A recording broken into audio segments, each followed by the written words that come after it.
Parler dans cette séquence de jeunesse et d'inclusion. On l'a dit, désenchanté, désorienté, voire déprimé. Avec la crise économique, climatique et politique, une grande partie de la nouvelle génération se sent exclue du débat public. Les 18-35 ans sont pourtant nombreux à s'engager dans les associations notamment. Beaucoup refusent toute forme d'assignation, de stigmatisation. Et il pointe régulièrement la liste des fractures qui minent notre cohésion sociale et générationnelle. Oups. Certains décident pourtant de se lancer dans l'entrepreneuriat, d'autres demandent une deuxième chance, ils veulent être formés, ils veulent trouver leur place dans ce monde du travail, mais sous certaines conditions. Comment répondre aux attentes de ces jeunes? Comment leur redonner envie? Comment les inclure davantage ici dans le Grand Paris et puis partout sur le territoire? Ce sont des questions que l'on va se poser avec mes trois invités, que j'ai le plaisir d'accueillir. Madame Sarah El Haïry, vous êtes secrétaire d'État en charge de la jeunesse et du service national universel. Bonjour, bienvenue. Anthony Babkin, vous êtes le cofondateur et le président d'une association qui s'appelle Diversity Days, l'association des égalités des chances dans le numérique. Bonjour, merci d'être là. Et puis Isabelle Giordano, vous êtes responsable mécénat groupe et déléguée générale de la fondation BNP Paribas. Merci à tous les trois d'être ici avec nous. Alors on va démarrer cette séquence avec un petit tour de table peut-être. Je voudrais vous poser la même question à tous les trois. Les mots inclusion, diversité, vivre ensemble, on les utilise beaucoup, mais ils sont parfois perçus un peu comme des mots fourre-tout. Et donc moi, ce qui m'intéresse, c'est d'avoir votre définition de l'inclusion. On commence avec vous, si vous le voulez bien, Madame la Ministre. Avec plaisir. Moi, je suis très contente d'être ici parce qu'on a l'occasion d'avoir un peu de temps pour aller chercher cette profondeur. Pour moi, inclusion, c'est pas une définition stable, c'est une mission. Donc, c'est un mouvement. L'inclusion, par essence, en tout cas dans ma conception quasiment militante de ce mot, c'est comment on refuse des inégalités de destin. Ça veut dire quoi, très concrètement? Eh bien, tu n'es pas assigné à vivre une vie que tu ne souhaites pas, quel que soit ton nom, ton orientation sexuelle, ton origine, ton quartier, ton lieu de naissance ou celui de tes parents, quel que soit, dans le fond, le bagage qui est le tien à la naissance. Et donc l'inclusion, c'est le mouvement qui permet de refuser ça. De le refuser, bien sûr, mais aussi de le casser quand il est présent, parce que oui, dans notre pays, nous n'avons pas les mêmes lignes de départ. Et en soi, il faut avoir l'honnêteté de le regarder, mais aussi de bâtir ce qui va permettre à chacun d'aller chercher la ligne d'arrivée. C'est ce qu'on appelle, en tout cas, c'est ce que moi j'appelle, la promesse de l'escalier social, la promesse de l'égalité des chances réelles. Et non, ce n'est pas un mot valise si on y croit, si on le porte et si on le fait vivre. Merci. Anthony ? Alors, moi j'aime bien donner le mot exclusion quand on parle d'inclusion, parce que comme ça, par opposition, on voit tout de suite de quoi on parle. Dans un cas, c'est exclure des personnes, dans l'autre, c'est inclure. Et on le sait dans la plupart des entreprises, l'enjeu, c'est d'inclure, pas seulement d'intégrer, parce que longtemps on a parlé de politique d'intégration pour le handicap, etc. Et en fait, on a vu que ça n'a pas fonctionné, parce qu'on a fait une place à des gens différents, mais on n'a pas voulu les inclure dans les modes de travail. On n'a pas voulu adapter. On n'a pas voulu faire le kilomètre supplémentaire pour que ces gens-là donnent le meilleur d'eux-mêmes. Le mot diversité, pour moi, c'est un mot, je sais qu'il n'est pas très apprécié en France, parce que pour beaucoup de gens qui l'ont entendu, souvent, c'était pour décrire une diversité sociale ou ethnique. Donc beaucoup de gens le récusent en considérant que je ne veux pas être le quota, je ne veux pas être discriminé sur la base de ma couleur de peau ou de là où je suis né, parce que c'est parmi les plus grosses discriminations en France. Mais pour autant, il a un sens. Il existe dans la charte de la diversité qui existe maintenant depuis presque 20 ans, 25 critères qui sont des critères de discrimination qui sont liés à ces diversités-là.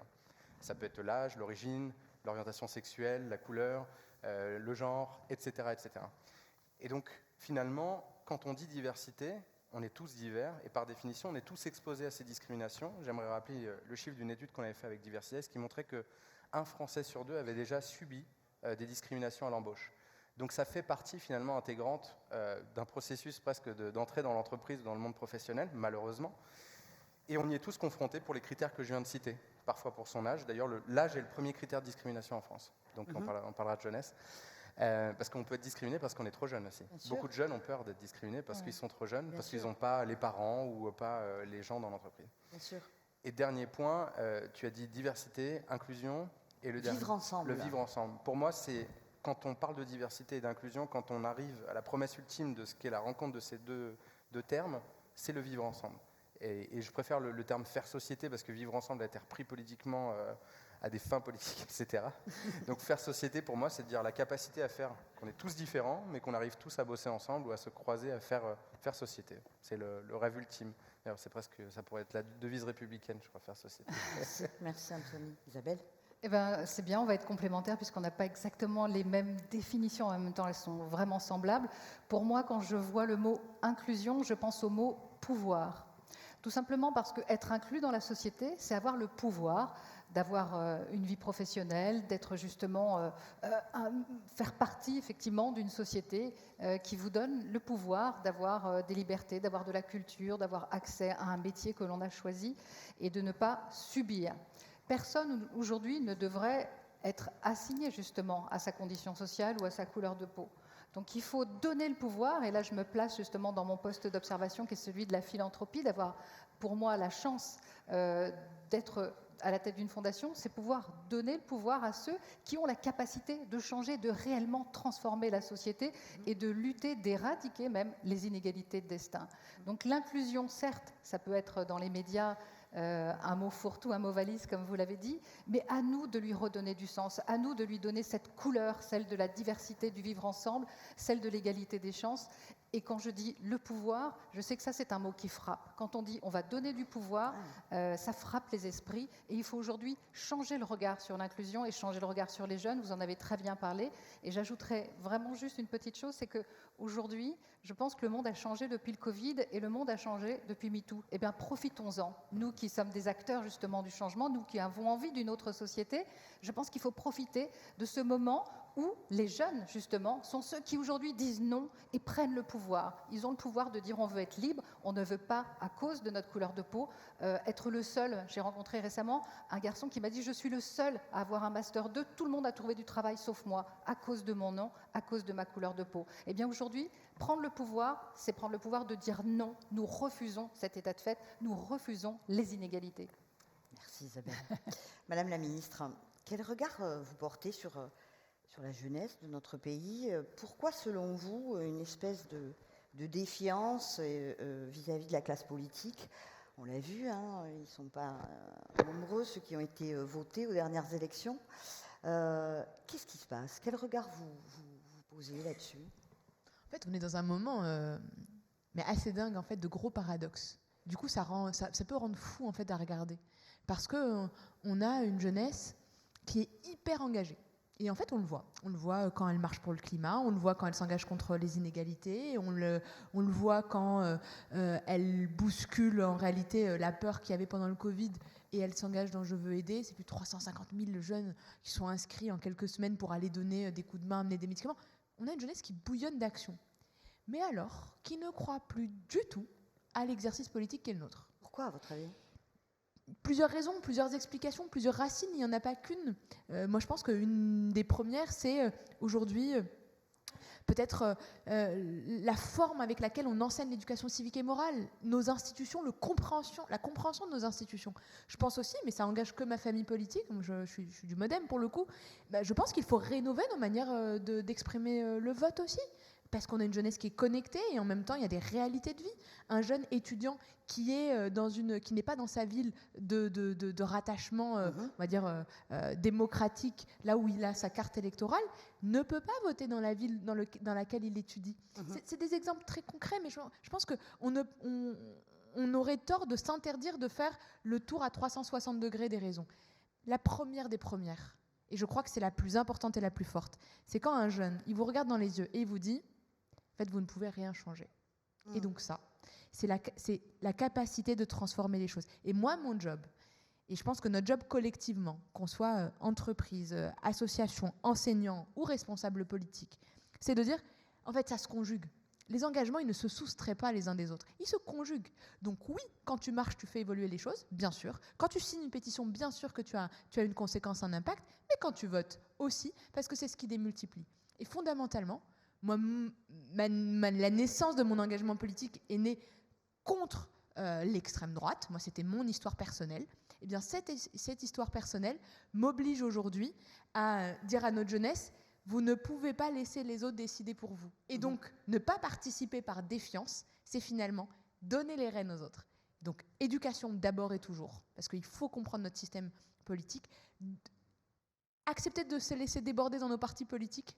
J'assume l'expression parce que avant il y avait un parcours initiatique et il fallait avoir passé, je sais pas, tant d'années dans faut accepter de se faire déborder. Aujourd'hui, on a une jeunesse qui transforme nos entreprises fondamentalement. Alors oui, ça bouillonne, c'est vrai. Ça bouscule, ça va vite, ça challenge, ça demande pourquoi, bien sûr. Mais en même temps, on a une jeunesse qui, alors même qu'on essaye de le faire croire que c'est la grande démission et que c'est l'oisiveté, pas du tout. On a juste une jeunesse qui veut un alignement. Elle refuse de travailler dans des boîtes, effectivement, où la responsabilité sociale n'est pas tenue, la responsabilité environnementale. C'est juste un exemple. Mais la démocratie devient une cause, puisqu'on a aussi malheureusement une partie de notre jeunesse qui considère que le régime démocratique, c'est peut-être pas quelque chose de très précieux. Et dès le moment qu'on commence à douter de notre propre régime démocratique, bien sûr, alors il y a un danger. La démocratie étant une cause, moi j'appelle plutôt à la mobilisation de tous, dans nos entreprises, dans nos associations, en faisant finalement vivre la démocratie aussi dans d'autres moments. Et ce sera aussi la responsabilité et l'exemplarité des partis politiques et des responsables politiques. Merci. Anthony, cette jeunesse, vous la côtoyez tous les jours à travers Diversity Days. Moi, j'aimerais savoir d'abord rapidement la raison d'être de Diversity Days et puis que vous nous parliez, qui sont ces jeunes que vous accompagnez tous les jours? Alors, déjà merci de nous laisser à l'association cette tribune aussi et aux côtés de la ministre et d'Isabelle Giordano. Aujourd'hui, moi, le chiffre clé que j'aime bien utiliser, c'est les 30% de nouvelles offres d'emploi qui viennent du monde de la tech et du numérique. Donc c'est un chiffre qui nous dit que c'est le deuxième secteur qui recrute le plus en France, après le service à la personne. Donc il y a un enjeu phénoménal, et les boîtes tech le disent tous les jours, qu'elles sont en pénurie de talent. Quand on étudie cette fameuse pénurie de talent, on voit que d'un côté, il y a des startups qui ont plutôt tendance à recruter des clones. D'ailleurs, 50% des Français disent qu'ils n'y postulent pas pour des raisons d'âge ou de niveau de diplôme. Et de l'autre, on a finalement une jeunesse qui, pour beaucoup, ne connaissent pas ces métiers-là. Alors, vous allez me dire, c'est la génération réseaux sociaux, ils ont tous un smartphone, etc. Et pour autant, les métiers qui se cachent derrière, ils ne les connaissent pas. D'ailleurs, dans un programme qu'on a monté qui s'appelle Déclic numérique, notre objectif en un temps très court, c'est d'aider des gens à se reconvertir vers ces métiers. Beaucoup sont des demandeurs d'emploi. Et on va dire que dans les grands profils qu'on retrouve, on retrouve des seniors dans l'emploi. Je vais en insulter certains en disant que c'est dès 45 ans, parce que les discriminations, on les vit déjà dès 45 ans dans l'emploi. Et ensuite, on a c'est ce qu'on appelle les NEET. Ça a été longtemps l'abréviation pour parler, c'est une abréviation américaine, mais pour parler des gens qui n'ont ni diplôme, ni expérience, ni emploi. Ils n'ont jamais eu de premier emploi. Ces NEET-là, en France, ils sont 16% chaque année à sortir du système scolaire sans qualification. Et pour autant, vous voyez le paradoxe que je suis en train de décrire, ce besoin en main-d'œuvre de l'industrie tech et numérique, de l'autre, des jeunes qui sortent du système scolaire et qui n'ont pas conscience des opportunités dans ces domaines-là. Sachant qu'on a quand même un réseau de grandes écoles du numérique aujourd'hui en France qui est extrêmement bien fourni. C'est plus de 1000 écoles. Vous m'entendez ? Ça y est. C'est plus de 1000 écoles aujourd'hui qui sont partout sur le territoire et qui forment au numérique. Donc, ma question, et puis j'avais envie d'interpeller Madame la Ministre, se dire, qu'est-ce qu'on fait de ces jeunes qui sortent par grosses poignées chaque année et pour qui il n'y a pas forcément... Alors bien sûr qu'il y a des réceptacles, les missions locales, Pôle emploi, plein d'acteurs de terrain, etc. Mais à quel moment, auprès de ces jeunes-là, on leur parle du numérique? À quel moment on leur parle des opportunités du secteur? Et vous voyez, c'est marrant parce que pour la première fois de l'histoire des startups, elles sont tellement, et désolé d'utiliser un terme familier, elles sont tellement en galère côté recrutement qu'elles sont prêtes à recruter sans diplôme, sans CV. Elles sont prêtes à sortir de leur propre case pour dire on va te recruter sur ce qu'on appelle des entretiens par simulation, donc voir est-ce que tu as une bonne logique ou une bonne... Elles sont prêtes à mettre le CV de côté pour se concentrer sur le comportement relationnel. Donc voilà, j'interpelle Madame la Ministre en se disant à quel moment peut-être dans les dispositifs que vous avez aujourd'hui, on peut greffer cette partie numérique pour dire à nos jeunes, et en particulier ceux qui sont exclus du système scolaire, il existe peut-être des métiers pas trop mal payés, en CDI, avec une formation qui va te coûter 0 si on te fait passer par les bons chemins côté Pôle emploi ou mission locale. Voilà, donc c'était ma question. Madame la ministre, peut-être une réponse? Avec plaisir. Il se trouve que moi j'ai un esprit très entreprenant. Et moi j'ai envie de dire à Anthony, chiche. Moi j'ai un projet entre les mains qui s'appelle le Service national universel, qui pour le coup qui permet de faire rencontrer des jeunes qui sont très différents les uns des autres, parfois scolarisés, parfois déscolarisés, des jeunes qui viennent de territoires ruraux ou de quartiers. Et en réalité, ce temps qui est un temps pour faire République, c'est un temps où on sort de ses habitudes, on sort de son territoire, on est en internat. Et bien dans ce moment-là, où finalement on est le plus prompt à entendre et à se poser des questions, mais aussi à se projeter, dans ce temps-là, je pense que oui, c'est entre 15 et 17 ans, pourquoi pas faire découvrir de nouveaux métiers, une nouvelle forme, parce que l'objectif, oui, c'est de booster la confiance, mais c'est aussi de donner à voir, ouvrir le champ des possibles. Et c'est pas un mot valise, hein. Le champ des possibles, c'est la capacité. Non, mais parce que parfois on dit mais c'est facile. Mais non, mais le champ des possibles, c'est concret. C'est la capacité à se dire j'ai découvert des métiers, des parcours dont mes parents ne m'ont jamais parlé. Ça, c'est le champ des possibles et ça, c'est le projet. Mais maintenant qu'on a pris finalement un engagement devant témoins, je pense que ça sera l'occasion de l'expérimenter dès les prochaines sessions. Moi, j'ai envie de dire, Anthony, que la réponse, elle n'est pas seulement du côté de l'État. L'État ne peut pas tout aujourd'hui, et je crois beaucoup à ce que vous disiez, Madame la Ministre. Je crois beaucoup aujourd'hui à ces nouvelles alliances.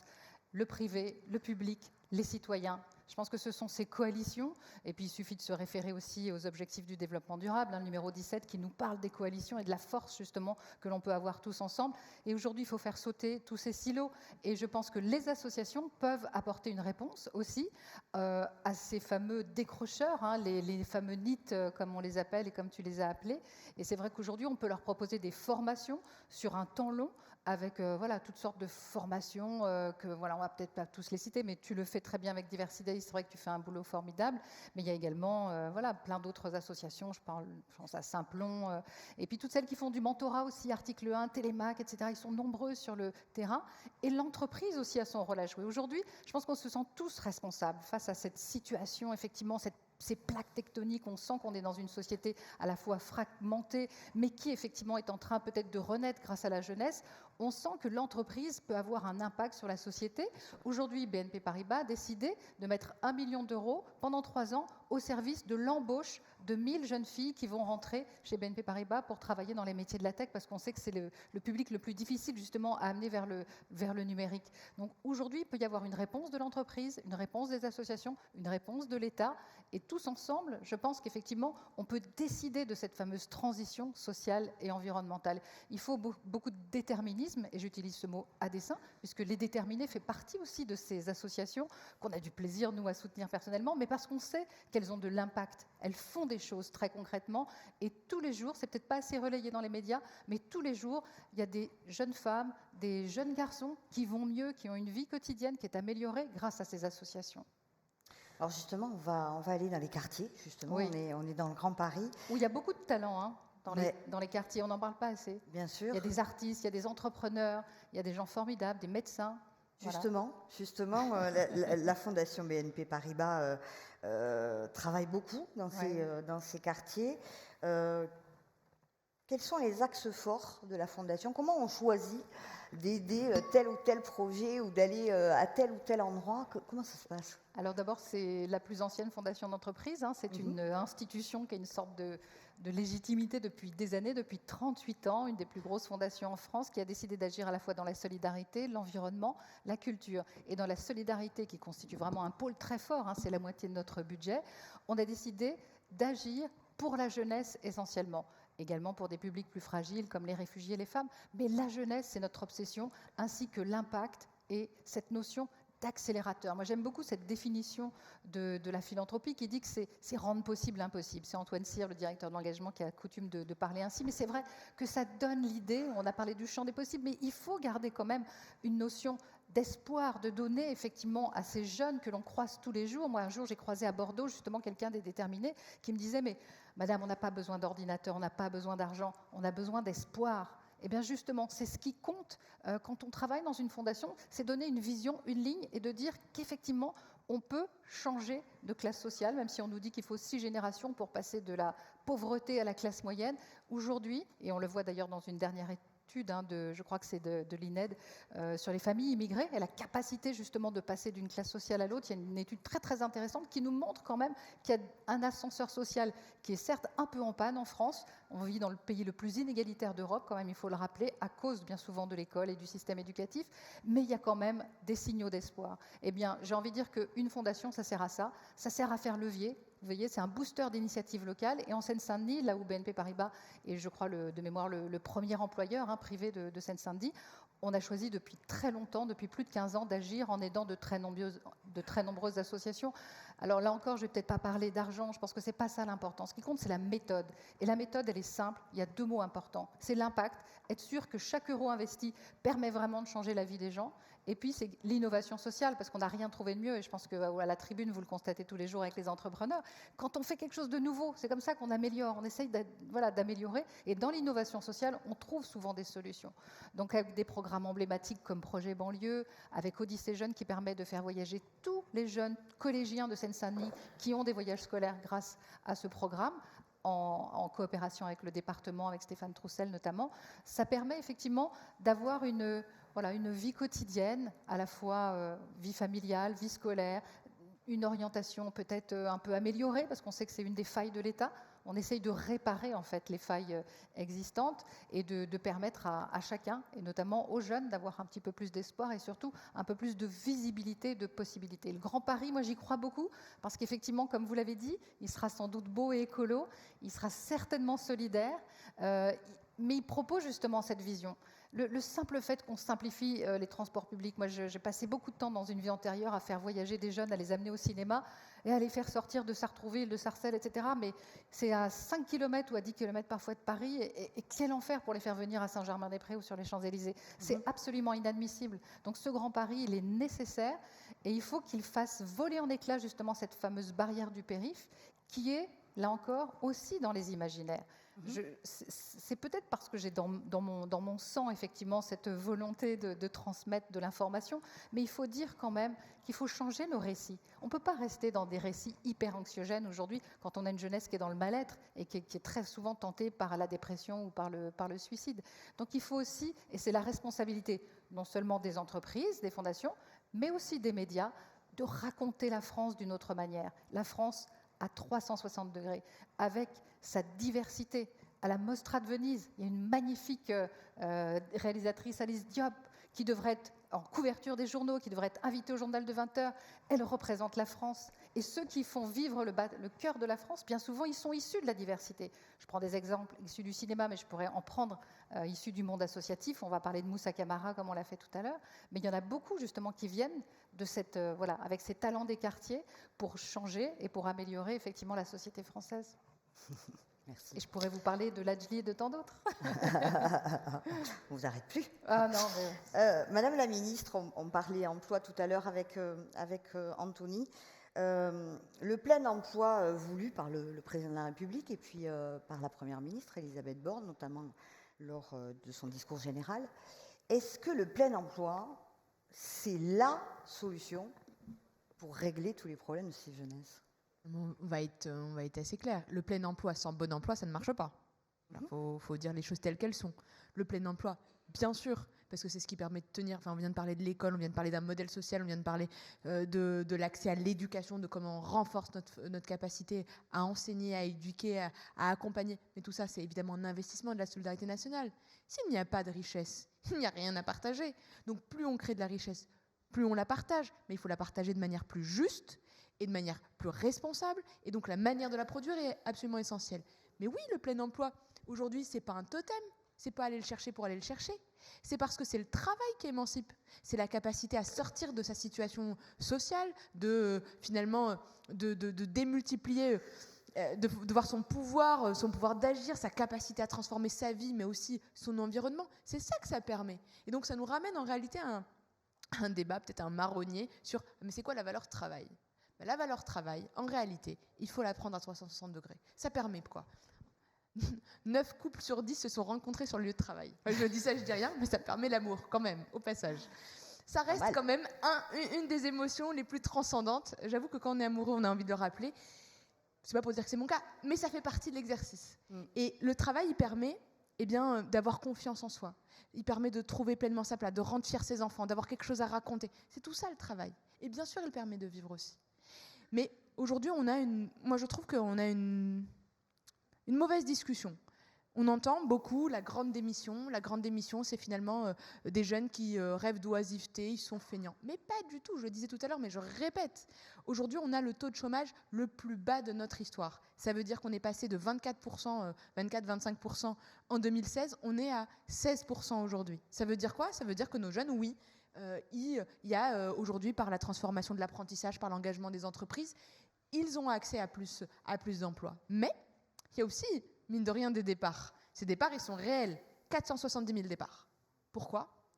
C'est des jeunes qui, en réalité, 6 mois après, ont un autre job. Enfin, ils ne restent pas à rien faire. Ils montent leur boîte. Exactement. Et ils entreprennent. Ils entreprennent, ils vont dans des boîtes plus engagées, ils vont chercher en réalité un impact plus fort. Ça veut dire qu'on a une conscience dans notre jeunesse qui déborde certaines organisations classiques. Et ça, je l'entends.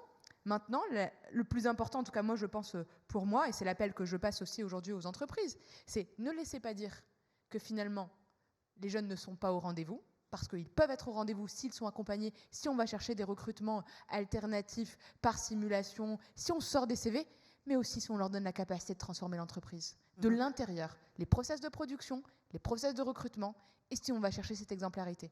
Ils ne fuient pas la difficulté.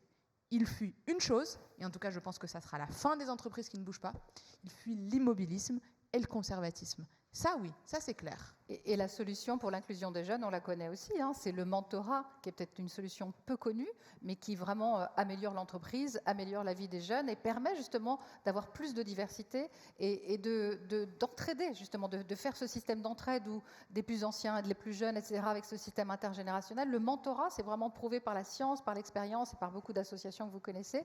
Et on a vu aussi que ça marchait plutôt bien quand c'est poussé par l'État, à la fois, vous voyez, par cette force centrifuge où il y a à la fois des associations, des entreprises qui s'engagent et le rôle de l'État qui vient donner un coup de pouce final, ça permet justement de changer une société, le mentorat. Sophie, je vais abuser. Une micro-phrase. Abuser parce qu'Anthony, il oui, n'a pas dit grand-chose encore. C'est pour ça que j'ai commencé par je vais abuser. Les filles, quand même. On a besoin de mentors, c'est pour ça que j'allais dire ça. Oui. Aujourd'hui, un jeune homme mentor, c'est un magnifique projet porté par le gouvernement, les associations, les entreprises. On a plus de jeunes qui ont envie d'avoir des mentors que de mentors. Donc j'en profite pour toutes les entreprises qui vous écoutent, c'est pour ça. Oui. Eh bien, engagez-vous dans ce programme. Il y a des jeunes qui souhaitent être accompagnés et qui aujourd'hui n'ont pas de mentor. Et je sais qu'au sein de vos entreprises, il y a des salariés, des collaborateurs qui ont envie de participer de leur manière à cet accompagnement. C'est pour ça que je mettais une petite parenthèse, mais je suis sûre qu'Anthony ne m'en veut pas. Aucun sujet. Anthony, justement, c'est à vous. Vous êtes un militant. Ça fait longtemps que vous militez. Vous nous parlez beaucoup des différences et du mal qu'ont ces jeunes à faire la même chose que les autres jeunes. Vous parlez beaucoup de discrimination. Vous avez commencé par là tout à l'heure. Est-ce que, Anthony, vous pensez que l'ascenseur social fonctionne toujours dans notre pays, particulièrement dans le Grand Paris? Et déjà, première question. Je vais être un peu à contre-courant, non pas pour casser l'ambiance, mais parce que tout ce que vous avez dit, non, tout ce qu'ont dit ces dames, je cautionne évidemment. Ce que je vois moi au quotidien, c'est beaucoup de jeunes qui ont envie et en fait qui rencontrent les mêmes obstacles sur le chemin et à qui on dit sois fier d'être français, voilà, approprie-toi les codes, etc. Alors que la plupart sont nés en France. Et de l'autre, finalement, un système qui tout au long, que ce soit de leur scolarité, recherche d'emploi, recherche de logement, vont subir des discriminations. C'est le terreau, je dirais même le quotidien. Une jeune fille qu'on vient d'embaucher, je ne vais pas dire son prénom par respect et parce que je ne pense pas qu'elle apprécierait que je la mentionne, mais qu'on vient d'embaucher. Je pense qu'elle a envoyé une centaine de CV avant nous. Je la découvre parce qu'elle est la nièce d'une bonne amie qui habite dans le 91. Et puis je découvre qu'elle est talentueuse, cette jeune fille. Enfin, je me dis vraiment, qu'est-ce qui a bloqué? Bon, je découvre qu'elle porte le voile, donc déjà, évidemment, on sait que c'est un des critères qui peut être le plus discriminant en France. Le deuxième, elle a un nom à consonance étrangère, elle habite en banlieue, sans CV envoyé, très peu de réponses. Je la découvre en tant que talent dans l'entreprise, enfin dans l'organisation que je pilote. Et moi, ce qui me rend un peu dingue, c'est ce sujet des discriminations, qui est un sujet latent. Madame Giordano, vous l'avez mentionné tout à l'heure, sur le fait qu'on est un des pays où il est le plus difficile de s'élever socialement. On a vu même le président de la République qui a décidé de fermer sa propre école parce qu'il a vu que les enfants d'ouvriers n'y rentraient plus. On était passé de 3% en 40 ans à 1%. Donc voilà, moi je pense qu'on peut faire toutes les promesses républicaines qu'on veut. Si derrière, on ne met pas fin à ces sujets de discrimination, que l'État ne s'en saisit pas vraiment durablement en considérant que c'est un vrai sujet de société, qu'il est un rempart à plein de gens pour s'intégrer dans le monde de l'emploi. Et moi je le vois quotidiennement, des gens qui disent « Écoute, on cherchait des financements, on m'a dit qu'on avait peur que les financements partent en Afrique, alors que la personne est née à Roubaix et que son compte est depuis l'âge de 25 ans à Roubaix. » Cette fille dont je vous parle avec le voile, cette même personne qu'on a recrutée qui nous a dit que son handicap l'avait bloqué dans le dernier entretien. Donc je ne dis pas que c'est seulement le rôle de l'État, mais à un moment, en effet, on en parlait avec les diversity makers juste avant, ce sujet du name and shame, ce sujet d'aller chercher les entreprises qui ne font pas le job, ce sujet aussi de dire à des entreprises, on l'a vu sur des lois comme Copé-Zimmermann, des lois comme la loi Rixin, etc., qui ont incité à des quotas. Je ne suis pas forcément pro-quotas sur les enjeux sociaux, etc., mais comment on va plus loin ? Et je sais que vous êtes secrétaire d'État en charge de la jeunesse, mais je pense que les discriminations touchent en particulier les jeunes. Et moi, je me dis, c'est quoi les mesures phares que l'État va porter pour faire en sorte qu'une entreprise qui discrimine, c'est une entreprise où on n'a plus envie de postuler ? À question claire, réponse claire. Bien sûr que les discriminations aujourd'hui, c'est un coup de canif dans notre modèle social. Et c'est surtout, que nous, on répare, Madame la Ministre. Bien sûr. On répare. Moi, j'aimerais transformer en tant qu'acteur associatif et qu'aujourd'hui, notre rôle, c'est de récupérer des gens qui sont esquintés, qui sont abîmés, parce qu'elles se sont pris des revers de société. Pardon, j'arrête là. Non, mais je pense que c'est un des sujets absolument... En fait, c'est un sujet de nœud et c'est un sujet qui est très tabou dans notre pays. Tabou dans le sens, non pas les chiffres, les éléments, tabou dans la manière dont on l'exprime et dans la manière dont on se l'approprie. Il n'y a pas de modèle français sans lutte contre les discriminations. Ça, on est clair. Par contre, là où il y a un énorme enjeu, c'est que, évidemment, la loi pose. Zimmermann-Copé, c'est sur les inégalités entre les femmes et les hommes. Aujourd'hui, la fermeté de la justice a vocation à être pour le coup, d'une main qui ne tremble pas sur les inégalités et les discriminations quand tu veux louer un appartement. Si ton nom ne lui revient pas à un propriétaire, qu'il soit privé ou bailleur, eh bien, il faut des condamnations fermes. Une agence sur deux qui est prête à discriminer sur le nom. Une agence sur deux. Là, je pose... Dans le monde du travail, ça se passe encore réalité, beaucoup, la discrimination. Je pense tous les sujets, que ce soit accès au logement, accès en réalité à certaines études, accès au stage. Par contre, là où il y a un besoin réel, et moi je crois à cet élan-là, et je vais revenir à ce que vous disiez, c'est quoi l'espoir et c'est quoi le cap ? Bien sûr qu'il faut lutter contre ces discriminations, mais je pense aussi qu'on ne peut pas mettre ces discriminations à la base de toutes les explications de tout. Je vais aller au bout de ma réflexion. Moi, si on me dit, vous avez vu mon nom, je m'appelle Sarah El Haïry, j'ai un H, un tréma, j'ai un espace après le L, vous avez vu mon visage, je suis enfant d'une première génération. De fait. Difficile de croire que j'ai des gènes suédois. C'est assez évident. Mais je n'ai pas envie de me dire que je serais discriminée de base. Parce que j'ai envie d'avoir la force et l'énergie de me dire que oui, l'escalier social, oui, l'ascenseur social dans notre pays est possible. Ça ne veut pas dire nier les discriminations. Bien sûr, ça veut dire lutter contre toutes les discriminations, quelles qu'elles soient, avec la même force et la même vigueur. Et ça veut dire, et moi je rêve de ce projet républicain-là, qui dit quoi ? Qui dit que tu sois discriminé pour des raisons raciales, pour des raisons territoriales, pour des raisons d'orientation sexuelle, pour des raisons religieuses, eh bien, la fermeté, la mobilisation du tissu associatif, mais aussi la fermeté en réalité de la justice et de l'État, est la même. Et là, on réussira à aller chercher, en réalité, le combat de l'égalité. Moi, je vous dis ma crainte comme je la vis, c'est que finalement, on commence à créer des hiérarchies entre les discriminations.